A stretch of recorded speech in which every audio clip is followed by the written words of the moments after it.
Wow, I just sounded like a freaking horse. And we're live on the air with Thomas Sosby, Ilaria, Corey, and Elaine. And the first question we're going to discuss is, what functions have we learned from Skype and Google+. And I'll go ahead and go first. Skype, until a couple of days ago, I've only used in a one-to-one communication because I have a free account. They did, however, just announce this week that group chat is going to be free on Skype, so we will be able to try that out as well.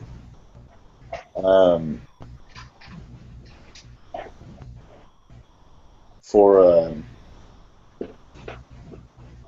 the functions inside of Skype that I've used, I've done screen sharing and chatting mostly. Okay, who wants to go next? I've used Skype. I haven't used it actually as a one-on-one, but I've used it like where you can just like type like instant messenger kind of way. But I prefer Google Hangouts because it's more mobile. I can use it on my phone, which you could probably use Skype on your phone. But I just, overall, there's more to Google Hangouts than Skype. To me, that's my preference.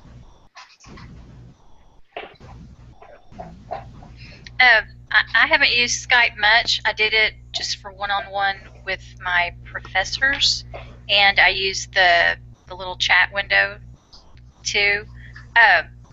What I found interesting when I was reading was that you can actually put Skype on a USB drive and take it with you and use it anywhere. So I thought that was kind of interesting. But yeah, I'm with Elaine. I've used Google Hangouts more and find it more user-friendly and accessible than Skype. So, but I didn't realize Skype's been around, what, since like 2003 or something? Yeah, Skype has been around for quite a while. It has like 250 million accounts worldwide, so it sounds to me like Google Hangouts is newer, but I think the word's getting out how good it is to how it compares to Skype. Anyway, Google Hangouts being newer, it's actually better because they figured out what the users wanted. I've actually used Skype since it was a paid service. Like, it wasn't free. Like, you have to pay to actually download it and use it. And then we found Messenger. And we use it in the office, not so much as instructors or teachers, but more of a day-to-day chat in your office from one office to the next. And then I do a lot of outreach and to teach classes or to instruct on how to do different processes. So what I find is that some of the functions that are really, really awesome for Skype is that you can actually just drag and drop files. So as long as the other person accepts your files or accepts to accept your files previously or beforehand, they can you can actually share your presentations. So you can't do the group share because it used to be more expensive, but you could actually drag and drop your PowerPoint and share it with somebody that was in a different city or different state, and they could take a look at it and open it with their own software. And we would do that with rosters as well. It's just, you just have to be careful about the sensitive information on the rosters. I think those were the best functions of Skype, but it was very limited as opposed to Google Hangouts. Google Hangouts has a ton of functions that are more user-friendly and that provide more services for educators than Skype does. So Skype works along with MySpace and eBay. Is that correct? And Facebook too, I believe. Yes, with Facebook you can update your status on. Because we had Skype installed on our desktops and we used it internally, and I used it on an iPad to actually provide information to students, I was actually able to communicate with others within the same building and say, hey, I'm out of giveaways. Can you come bring me some more so that I can keep showing people what we're doing? So it worked across the platforms. I think Skype is also Skype is better for communication that isn't planned necessarily or organized. I think Skype works better for office hours than Google Plus necessarily does, because it sits on your desktop as an open app and then rings when somebody tries to communicate with you. and you can set yourself as available or not available or busy if you're having a meeting with somebody. Yeah. But Link works that way too, right? yeah, Link is Microsoft good like Link. that too. What I don't know about Skype, and I need to look into, is if people can hop into a phone call that's already going on, like they can with a Google Plus. No, it's Chat. harder because I think we tried it last semester when we were trying to do a conference call with Dr. LaPrairie, Oh, and yeah. we had some difficulties bringing everybody into the conversation. And We maybe ended it's up using easier now with the new group functionality that Skype's rolling out. Yeah, I think we realized since we had more than 2 people that it was going to cost us to do that, right? So that's why we switched to Google Hangouts. Google Yeah. Hangouts. Yeah. I even like the way Google Hangouts, if it logs all your calls or group meetings per se, but if you put any notes in the group chat, you can always go back to them. Does When it not work that way in Skype? The Skype No. No. it saves it until you close it. Oh, You then can lose opt it to all. save a conversation, but you have to do that before the conversation starts. Because once the conversation's underway, you can't go back and change the settings. And if you're not on your computer or you're on the mobile platform, it's not going to save the information. That's a good thing about the Google Plus, because it saves all that information, and some of that information might be pertinent to what you're doing or going to do. And Google Hangouts lets you embed the videos, so you can go back and share them through the different social media. Yeah. Yeah, and it simultaneously loads it onto your Google Plus feed, and it puts it into your YouTube feed. So if I had fans, which for some reason I don't, on my Google Plus, they could also hop in and watch this and interact with us as well. Which actually brings us to what we're going to talk about for question 2. How can teachers benefit from using the synchronized communication applications, Skype and Google Plus? And the article by Hall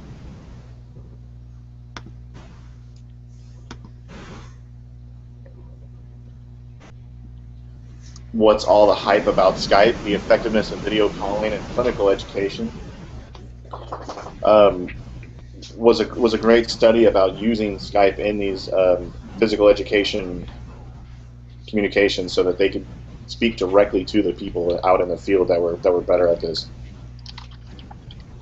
And I wanted to read this one quote. The students had the following. Although telephone and email were useful methods of communication between students and instructors, the students responded more favorably to face-to-face contact during distance site visits and expressed a preference for a video calling over a phone call or even a traditional online visit of a different kind. So the students in the study actually responded the best to a Skype or Google Plus experience, but it was Skype in that case. Well, I like it. The article you put on with the Google Hangouts with the Secretary of Education. Yeah. That one is actually interesting too. I like it to where you can have that, and then you can have different people, whether you use it for in a school setting, and they say, well, what would the Secretary of Education say? Y'all can all get together and ask questions, and not like a he say she said. So it's all there, all questions are asked. It's more of a personal basis where it's there, and you get more out of it. I think so. I think that experience is going to stay with those kids too. And to know that it's just not hearsay, it's just not in articles that we read. They actually do care. They actually do this. It helps. Yeah. That article with the clinical education, I think it showed on those graphs that like initially when they were asked, they weren't real sure about using Skype for their classes, but then afterward when they went back and asked them again, the positive reaction was a whole lot more. So they ended up actually preferring that over the traditional lectures. So that's probably, like anything else, you have to have to use it and practice with it and experiment with it before you actually realize that you kind of like it better than what you're used to.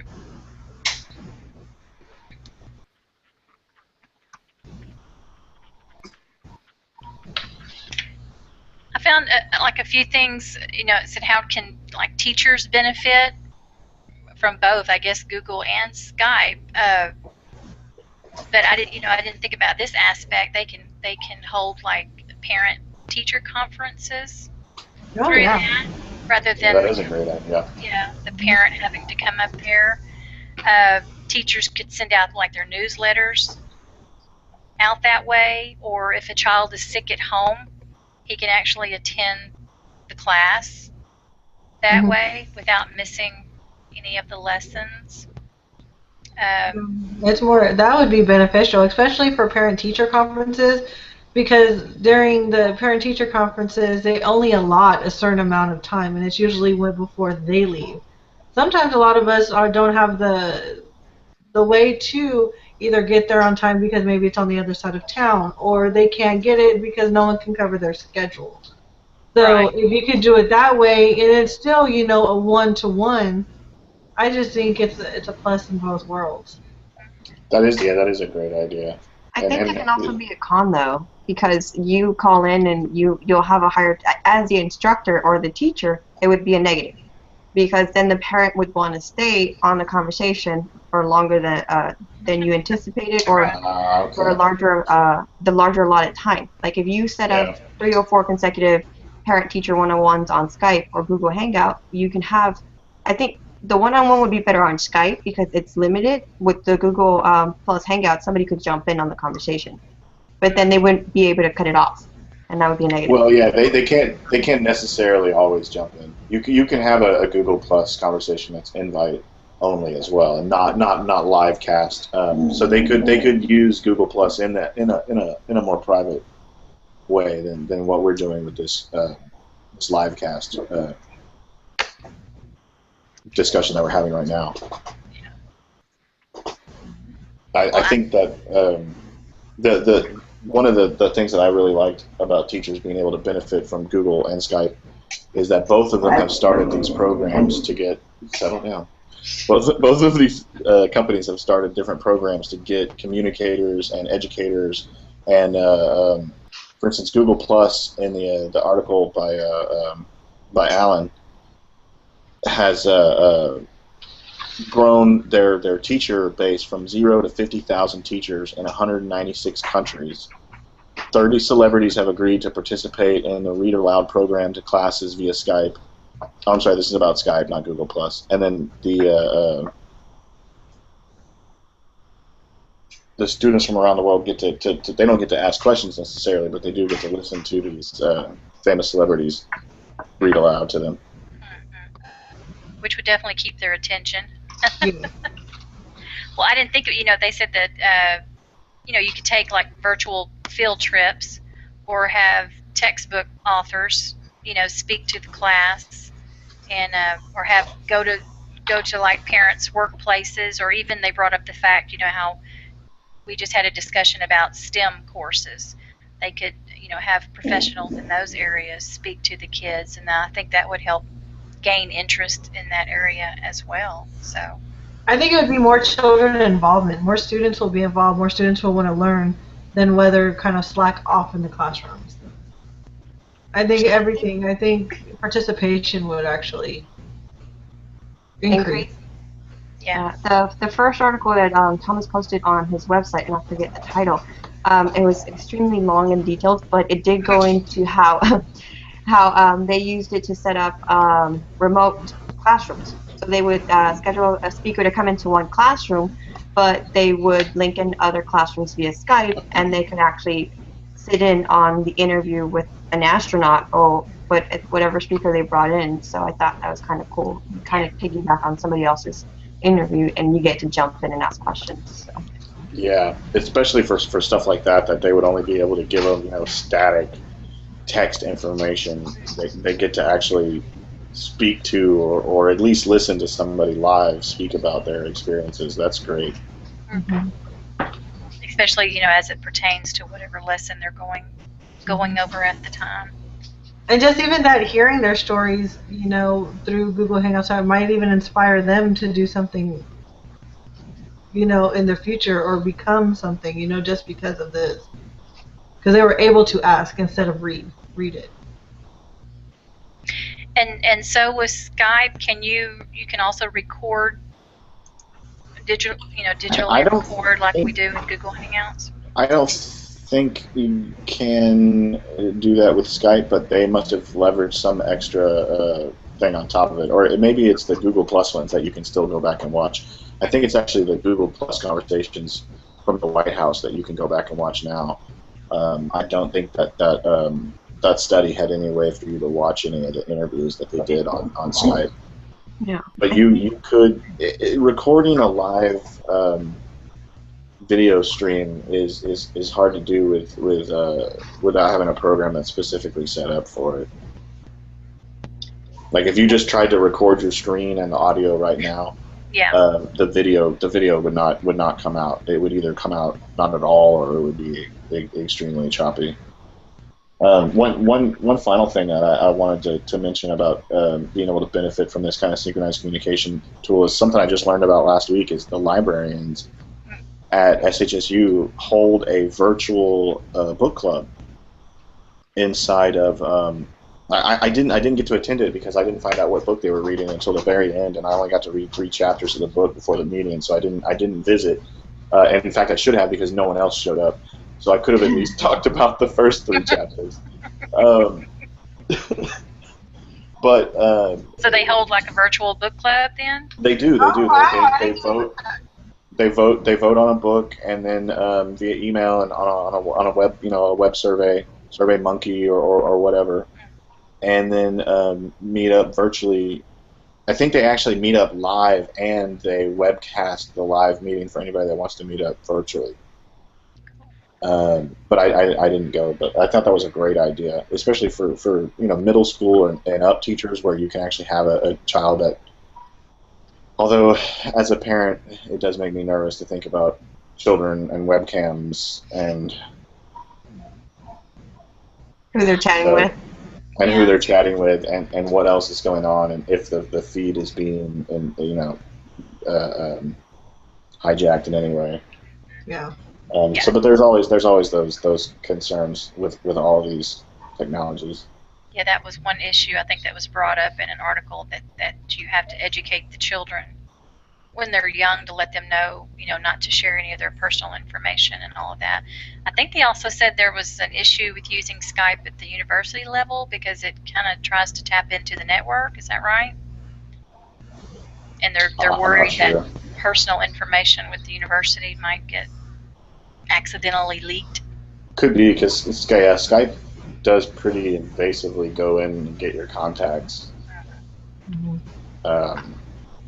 It goes back to educating the users because we actually use Skype in our office, not so much as educators, but just as a day-to-day tool in the office. Oh, okay. And that's one of the first things that they tell us. It's like, you don't share this information on Skype. You don't allow Skype to give you access. Everybody has their own individual account just for Skype so that we can communicate in their office.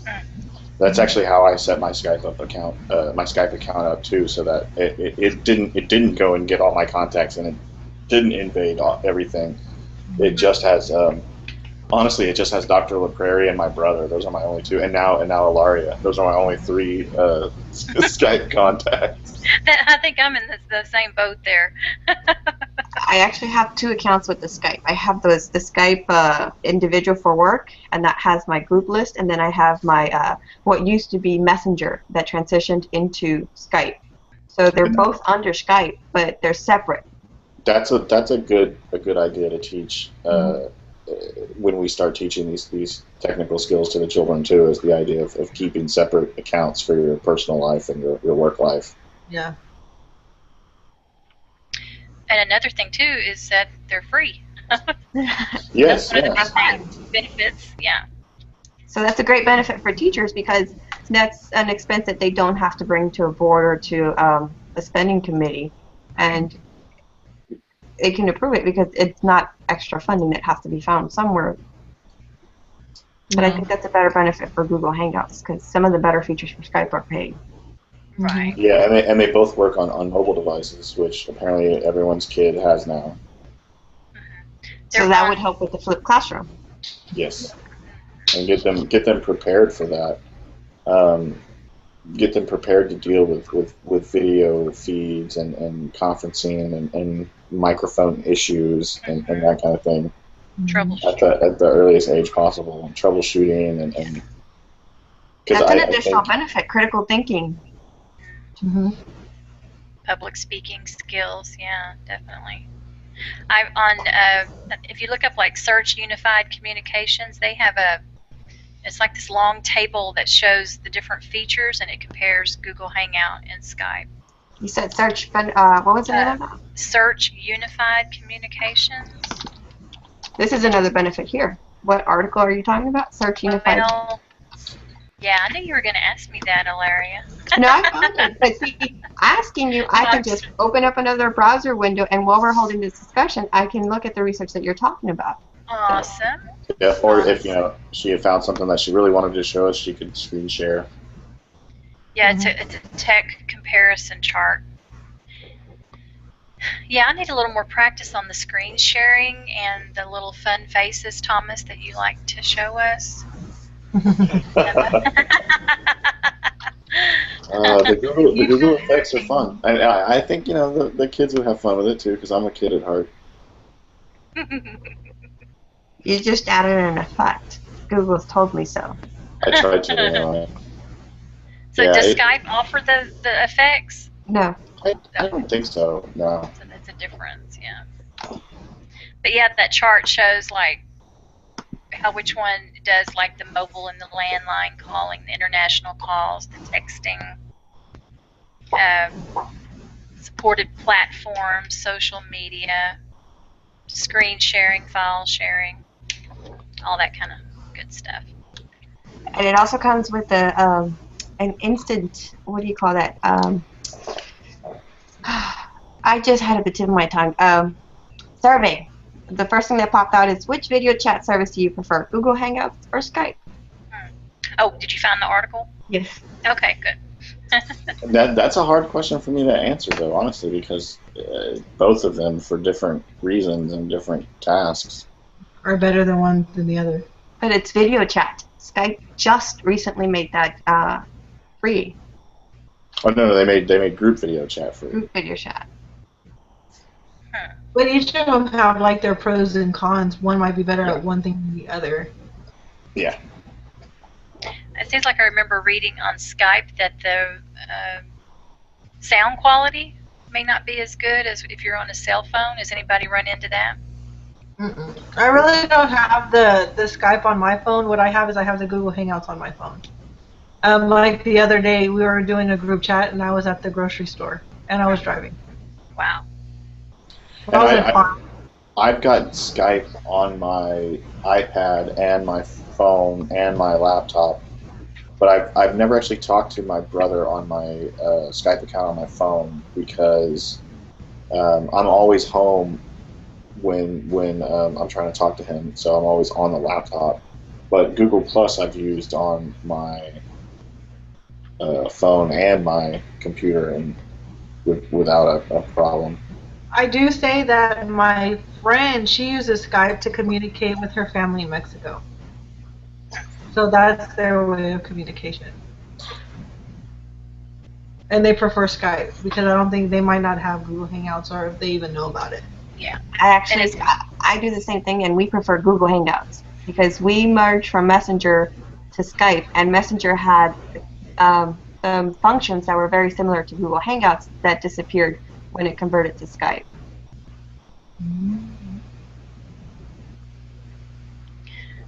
I think one other thing they brought up, and I didn't think about it, but like if you're teaching a foreign language class, how you can interact with other classes and then create a dialogue, and that gives you good practice for the students to. Yeah. Yeah. Otherwise, I remember in my foreign language class, you didn't really, well, at the time, I didn't really, get a chance to actually sit down and have like conversations with other people in that different language. So that would Yeah, be the ones that could speak it correctly. And and sometimes that's better because I know a little bit of Spanish. Let's put it that way. But when you're immersed in it, because when I did go to Mexico, and I was there for about 3 weeks, I picked it up and I was starting to speak it more. So even if it's over like Google Hangouts or whatever, you're still going to be immersed in it, face to face. You'll hear it. You'll know the dialect. You know when to conjugate. right. So it works out better. Yeah. Better than spending the money on Rosetta Stone. So does that mean that Google Hangouts is better? It's a better option for language instructors than Skype? It might be. I think it all boils down to preference. For what? For the language instructors that are actually trying to get the Language instructors. I would say Google Plus would probably end up being better simply because it has the built-in ability to record it. And so the students could go back and watch those interactions again. And the students, like we talked about earlier, students that are absent or miss it, can watch the interactions. Now, they're not going to get as much out of it, but they'll get more than just hearing that it happened. just out of another benefit, you can go back and hear yourself and see yourself actually interact so that you can hear and see where you made your mistakes and correct them. Yes. As traumatic as it is also a good learning experience. Good learning tool, definitely. That's why I think Google Plus has more pros than Skype having more cons. And I think Google has HD. I wonder if Skype does in the video calls. See, I don't know.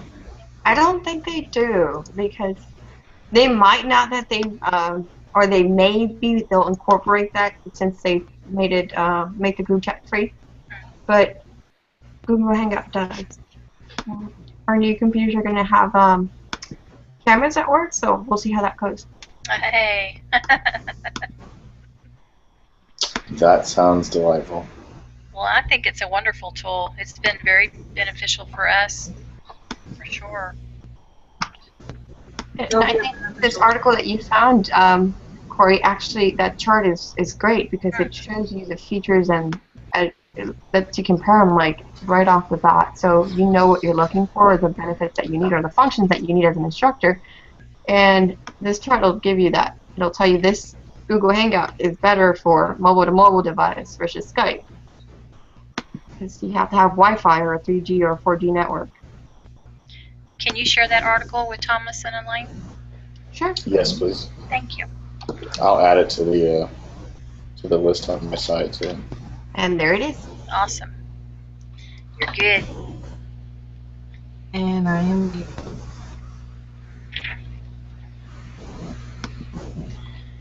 Okay. Well, good. If nobody has anything else to add about how teachers could benefit from one of these tools, I think I will go ahead and call it a night. Okay. I think we covered a lot of ground. You sure did. Yeah. All right, I'm going to go ahead and stop it.